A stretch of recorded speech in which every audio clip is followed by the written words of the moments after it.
Nananatiling ligtas ang Pilipinas mula sa banta ng Middle East Respiratory Syndrome Coronavirus o MERS-CoV ayon sa Department of Health.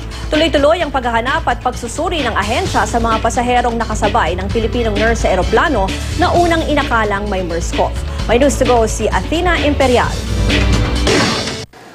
Mahigit 170 pa lang ang nahahanap ng DOH sa mahigit 400 nakasabay sa eroplano ng Pilipinong nurse na unang inakalang may Middle East Respiratory Syndrome Coronavirus o MERS-CoV. Ang ilan sa mga pasahero natunton sa ilang probinsya. Sa Cebu, na-quarantine ang 19 na pasahero sa Vicente Soto Memorial Medical Center. Pero negatibo ang resulta ng pagsusuri sa kanila. Sa Misamis Oriental, dinala sa magkahiwalay na ospital ang 5 pasaherong nakasakay din sa eroplano ng nurse na na-expose sa pasyenteng may MERS-CoV. Sinusuri pa ang mga ito pero hindi naman sila nakitaan ng sintomas ng sakit. May 5 ring nagrenseng na quarantine sa ospital. Nagnegatibo na sa sakit ang 2 sa kanila.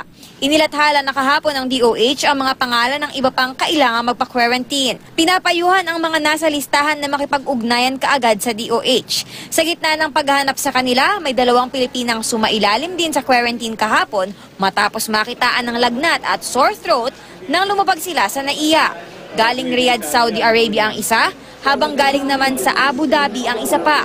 Mananatili sila sa Research Institute for Tropical Medicine habang hindi pa lumalabas ang resulta ng pagsusuri sa kanila.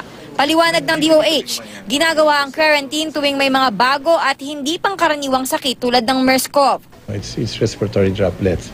So, in distansya din.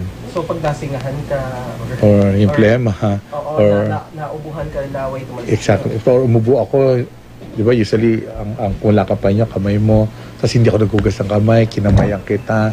Kung nagpositibo naman sa sakit, kailangan manatili ng pasyente sa ospital para magamot. Athena Imperial, GMA News.